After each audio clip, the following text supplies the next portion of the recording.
Assalamualaikum warahmatullahi wabarakatuh dan selamat pagi. Jadi pagi ini kita akan mempelajari tentang materi baru keseimbangan pasar.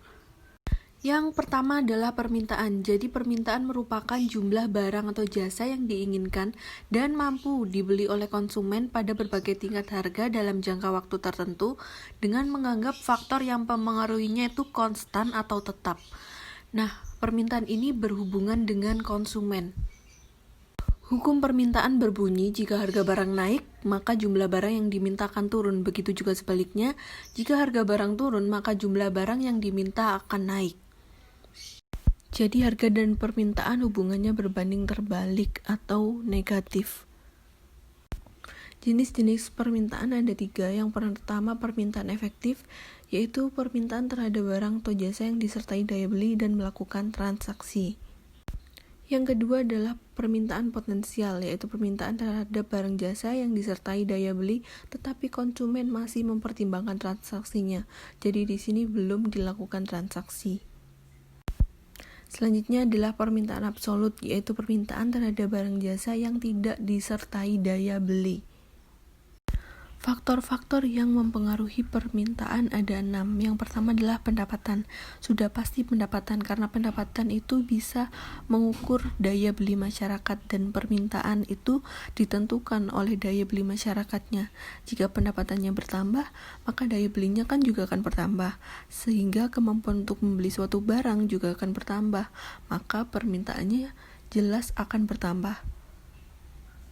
Yang kedua adalah intensitas kebutuhan masyarakat. Apabila kebutuhan akan barang tersebut sangat mendesak, maka permintaannya akan naik. Apabila kebutuhan barang tersebut tidak mendesak, maka permintaannya akan turun. Yang ketiga adalah selera konsumen. Apabila selera konsumen suatu barang tersebut berubah, maka akan mempengaruhi permintaan terhadap barang tersebut. Selanjutnya adalah jumlah penduduk. Apabila jumlah penduduknya bertambah, tentu saja akan meningkatkan permintaan terhadap barang dan jasa. Selanjutnya adalah harga barang lain. Nah, permintaan ini juga dipengaruhi oleh harga barang lain. Jika terjadi kenaikan harga suatu barang, akan menambah permintaan barang substitusinya. Jadi kita misalkan saja beras dengan ubi. Apabila ada kenaikan harga beras, konsumen yang tidak bisa membeli beras akan menggantikan beras tersebut dengan ubi. Yang terakhir adalah ekspektasi harga di masa depan. Langsung saya misalkan saja ya, contohnya ketika harga BBM dinaikkan pada bulan Juli, permintaan BBM pada bulan Juni itu akan meningkat. Bukan hanya permintaan yang datang dari masyarakat saja, namun permintaan juga bisa datang dari distributor yang menimbun BBM, kemudian menjual kembali di bulan berikutnya saat harga BBM tersebut sudah naik. Selanjutnya ini kita akan membahas tentang kurva permintaan, yaitu pergerakan dan pergeseran kurva permintaan. Baik, kita akan membahas tentang pergerakan kurva permintaan. Jadi pergerakan kurva permintaan ini dipengaruhi oleh harga barang. Nah, kita bisa lihat contohnya ini adalah harga masker dan jumlah yang diminta. Yang pertama, ketika harga masker 20.000, jumlah yang diminta 10. Nah, jadi pergerakan kurva permintaan ini sejalan dengan hukum permintaan. Kita tahu hukum permintaan, ketika harga turun, barang yang diminta akan naik. Begitu juga sebaliknya. Kita bisa lihat ketika harganya 20.000, jumlah yang diminta 10, dan ketika harganya turun menjadi 18.000, jumlah yang diminta justru akan naik menjadi 20. Nah, kita langsung masuk ke kurvanya. Ketika harganya 20.000 di titik A ini, jumlah yang diminta adalah 10. Pada harga 18.000, jumlah yang diminta pada titik B ini adalah 20. Dan seterusnya. Jadi pergerakan kurva permintaan dari titik A ke B, ke C, D, dan E, kita dapat menyimpulkan jika pergerakan kurva permintaan itu memiliki slope negatif atau kemiringan negatif dari kiri atas ke kanan bawah, jadi menurun. Nah, sekarang saya sudah menambahkan 2 garis lagi. 2 garis merah ini merupakan garis pergeseran kurva permintaan. Yang tadi adalah pergerakan dan yang sekarang adalah pergeseran kurva permintaan. Jadi, Adanya pergeseran kurva permintaan ini disebabkan oleh faktor-faktor lain selain harga, bisa pendapatan, harga barang lain, dan sebagainya. Ada dua barang dalam kurva permintaan, yaitu barang normal dan barang inferior. Barang normal adalah barang yang permintaannya akan bertambah ketika pendapatannya juga bertambah. Dan barang inferior adalah barang yang permintaannya akan turun ketika pendapatan masyarakat bertambah. Contohnya sandal jepit, ketika pendapatan masyarakat bertambah, orang akan lebih memilih beli sepatu daripada sandal jepit. Nah, jadi pada contohnya di sini adalah pendapatan. Jadi permintaan dipengaruhi oleh pendapatan. Apabila pendapatan naik, maka permintaan akan naik untuk barang normal dan juga akan turun untuk barang inferior.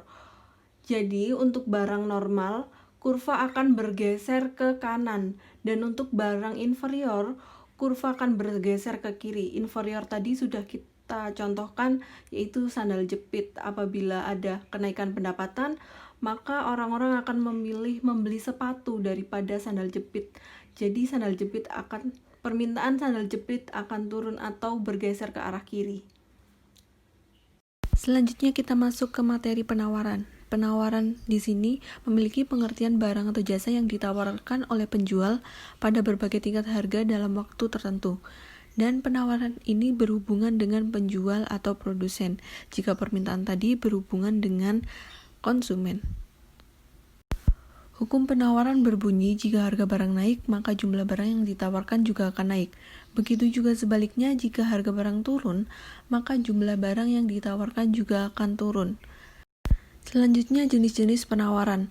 Yang pertama, penawaran individu adalah penawaran yang dilakukan oleh satu orang penjual atau satu orang produsen.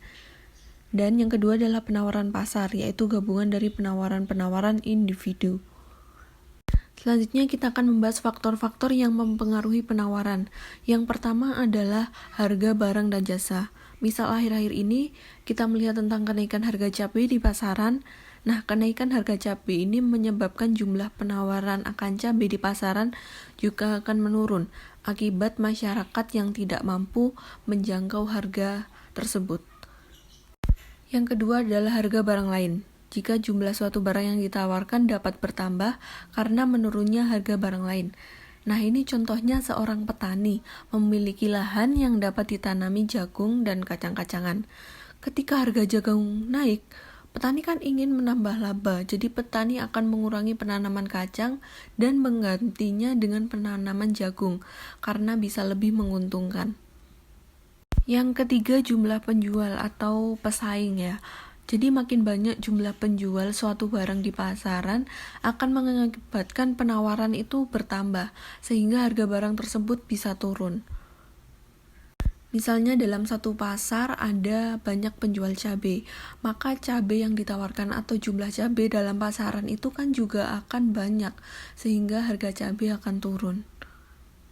Yang keempat adalah teknologi. Jadi, perusahaan yang menggunakan teknologi lebih canggih dapat meningkatkan hasil produksinya dengan cepat dan juga akan menyebabkan biaya produksinya lebih murah. Yang terakhir adalah harga faktor produksi. Produsen kan membutuhkan membeli faktor produksi untuk menghasilkan barang dan jasa. Nah, jika biaya produksinya mengalami kenaikan, maka harga barang akan cenderung naik. Misalnya, jika harga kedelai naik, maka penawaran terhadap tahu dan tempe di pasaran akan menurun, karena kedelai merupakan bahan baku tahu dan tempe. Sekarang kita masuk ke kurva penawaran. Nah, kurva penawaran juga harus sesuai dengan hukum penawaran. Apabila harga barang naik, maka jumlah yang ditawarkan juga akan naik. Dan begitu juga sebaliknya, jika harganya turun, maka jumlah yang ditawarkan juga akan turun. Bisa kita lihat ketika harga 20.000, jumlah yang ditawarkan 50. Ketika harganya turun menjadi 18.000, jumlah yang ditawarkan juga akan turun menjadi 40. Langsung kita masuk ke kurva. Ketika harga 12.000, maka jumlah yang ditawarkan 10. Ketika harganya naik menjadi 14.000, jumlah yang ditawarkan juga akan naik menjadi 20 ini. Jadi kurva penawaran ini tuh memiliki slope atau kemiringan yang positif, yaitu dari kiri bawah ke arah kanan atas. Jadi pergerakan kurva penawaran ini adalah ke arah atas. Nah, sekarang ada garis baru yang warna merah ini adalah garis pergeseran kurva. Yang tadi adalah pergerakan, yang sekarang adalah pergeseran kurva penawaran. Jadi pergeseran kurva penawaran ini tuh dipengaruhi oleh faktor-faktor lain selain harga. Jika pergerakan tadi adalah dipengaruhi harga, dan jika penawaran ini tuh dipengaruhi oleh faktor lain selain harga.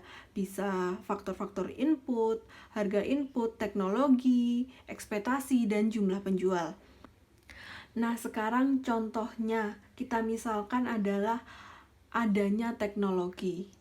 Ketika penjual menaikkan teknologinya atau produsen memperbarui teknologinya yang digunakan untuk memproduksi barang tersebut, maka barang yang diproduksi itu juga akan naik.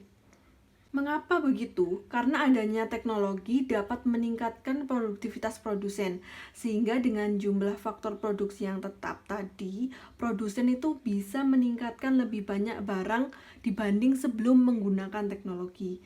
Jadi akibat adanya teknologi tadi, jumlah barang yang ditawarkan kan juga meningkat, maka kurvanya akan bergeser ke arah kanan, ke sini. Materi yang selanjutnya adalah keseimbangan harga. Nah, harga keseimbangan atau yang biasa disebut dengan harga equilibrium dalam ilmu ekonomi. Ini merupakan harga yang terbentuk pada titik pertemuan pergeseran kurva permintaan dan pergeseran kurva penawaran.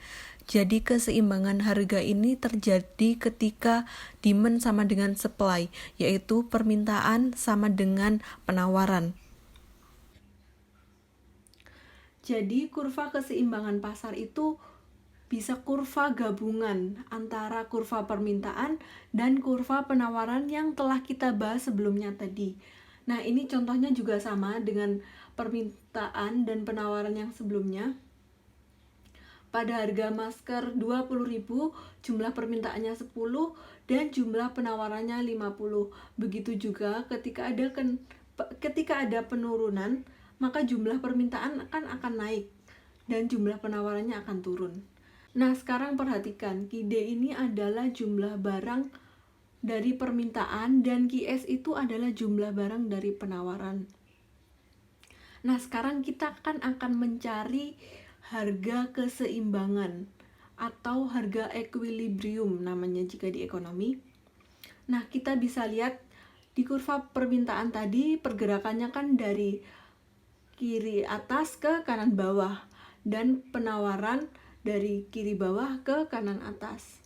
Dan karena digabungkan maka mereka akan ada satu titik, yaitu titik equilibrium. Nah, ini tuh titik bertemunya permintaan dan penawaran. Dan kita sudah mengetahui jika pertemuan dari permintaan dan penawaran itu adalah harga keseimbangan pasar.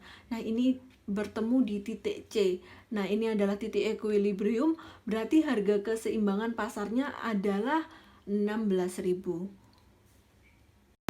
Sekian pemaparan materi tentang keseimbangan pasar pada pagi hari ini.